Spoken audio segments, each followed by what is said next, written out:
Hey everybody, got a little wrench buddy here I picked up on Amazon. I'll post the link down below. If you're thinking about getting one, it helps out the channel, helps out the garage.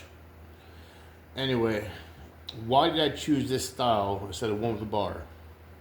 It's pretty simple. I can get out of a tight hole with this one a lot easier than I can with the one that has the handle. Here's a wrench. It fits it good. That's an 18. Drop down to half the size. Here's a 9. It still fits it. You could probably go down to an 8, but either which way. With this one, I can grab one of my bigger ratchets. I can grab a smaller ratchet. I can grab an extension. I can put the extension on it. I can put my 3-foot extension on this.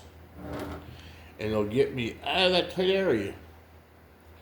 Like this is a wobbly, so this gives me more room this way, this way.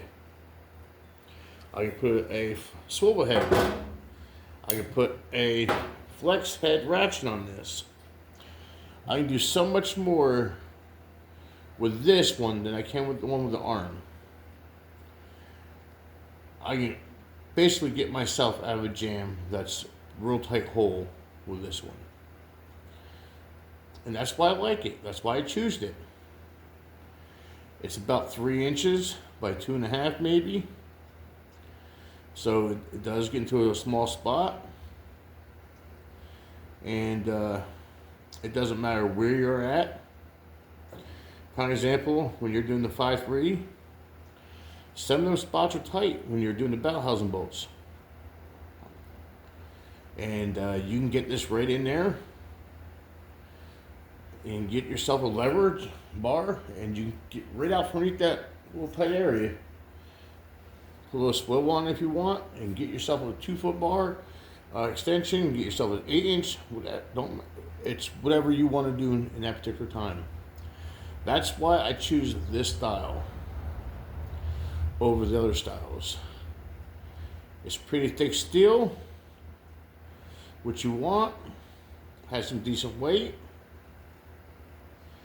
And if you're like me, you got these little adapters, you can put the 3/8 on it if you want. You can put your short ratchet on it, and it holds good. To me, this is a great tool to have in the garage.